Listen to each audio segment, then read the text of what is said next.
নামাজ এটা তো মাত্র 10 মিনিটের কাজ, আর হজ বা উমরা করা মাত্র 10 দিনের কাজ। পুরো 1 মাস ধরে রোজা রাখা মাত্র 30 দিনের কাজ। কালিমা পড়া তো মাত্র কয়েক মুহূর্তের সময় লাগে। জাকাত দেওয়াটা মাত্র 2 মিনিটের কাজ, পকেটে হাত দিলাম, বের করলাম আর দিয়ে দিলাম। মাত্র কয়েক মিনিট আর কয়েক ঘন্টার কাজ। এটি আসলে 24 ঘন্টার ইবাদত। 24 ঘন্টার ইসলাম আমাদের চরিত্র, আমাদের আচার আচরণ, আমাদের আদব, আমাদের বিনয় আর আমাদের সম্মান দেওয়ার পদ্ধতি। আর এটাই আমাদের জীবনের মূল ভিত্তি হিসেবে থাকা উচিত সর্বদা। অনেক টাকা, সম্পদ, সম্মান দিতে পারে, কিন্তু যদি আপনার চরিত্র ঠিক না থাকে, যদি আপনার ব্যবহার ঠিক না থাকে, তবে আল্লাহর কাছে আপনি এই দুনিয়ার সবচেয়ে দরিদ্র মানুষ। অন্যদিকে যদি কোনো গরিব অসহায় মানুষের কাছে টাকা না থাকে, কিন্তু তার চরিত্র এবং ব্যক্তিত্ব যদি সবার সেরা হয়, তবে সেই মানুষটি এই দুনিয়ার সবচেয়ে ধনী মানুষ। নামাজ এটা তো মাত্র 10 মিনিটের কাজ, আর হজ বা উমরা করা মাত্র 10 দিনের কাজ। পুরো 1 মাস ধরে রোজা রাখা মাত্র 30 দিনের কাজ। কালিমা পড়া তো মাত্র কয়েক মুহূর্তের সময় লাগে। জাকাত দেওয়াটা মাত্র 2 মিনিটের কাজ, পকেটে হাত দিলাম, বের করলাম আর দিয়ে দিলাম। মাত্র কয়েক মিনিট আর কয়েক ঘন্টার কাজ। এটি আসলে 24 ঘন্টার ইবাদত।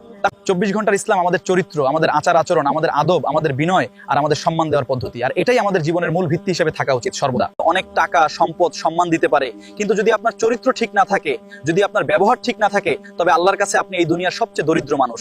অন্যদিকে যদি কোনো গরিব অসহায় মানুষের কাছে টাকা না থাকে, কিন্তু তার চরিত্র এবং ব্যক্তিত্ব যদি সবার সেরা হয়, তবে সেই মানুষটি এই দুনিয়ার সবচেয়ে ধনী মানুষ।